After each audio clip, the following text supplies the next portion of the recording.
Welcome back to this special presentation of RuneNews. We have heard MageBit's thoughts on the Legacy poll. We have heard gmaster323's thoughts on the Legacy poll. Now it's time for my thoughts on the results of the Legacy poll. I voted yes on the Legacy poll. Don't get me wrong, the evolution of combat was a good idea at the time. However, I don't believe the Jagex mods paid much attention to the RuneScape forums at the time. If they did, there wouldn't have been the need for this poll, as it would have been implemented at the same time along with the evolution of combat.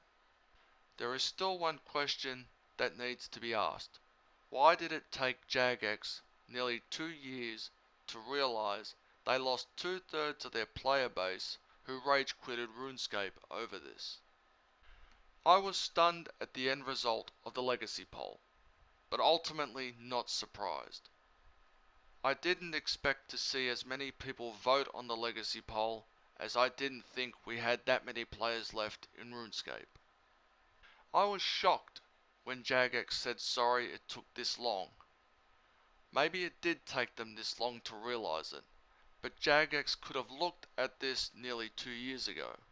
On the RuneScape forums back then, there was so many posts on the forums with people who were against the evolution of combat.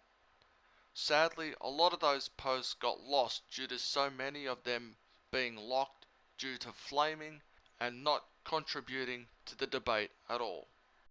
I believe that Jagex got spooked into launching the Power to the Players polls when the defeat of the Prestige poll happened in October 2013.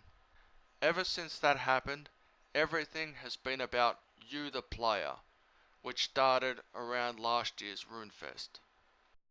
The results we are seeing on the current combat poll is, in my opinion, more pushback against the evolution of combat. There isn't as many people voting on this one due to this one being a members only poll. And for the record, I did vote for level 138 combat. I believe a lot of people who rage quitted RuneScape using the evolution of combat as an excuse will return. And a lot of people will say something along the lines of "we win" or "people power." Let's hope when they do return, they stay returned. And finally, I tend to agree with both MageBit and gmaster323 about where to put a switch for Legacy/EOC. In my opinion, it needs to be put somewhere that is A. easy to find, B. on the screen at all times, and C. accessible by a hotkey. With all the upcoming debate on how to implement the Legacy mode, I believe where to put the switch will have the most robust debate. And that's my final thoughts on Legacy.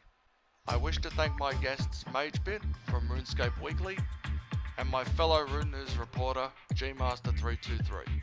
I'm dxthelb. Thank you for watching this special presentation of RuneNews.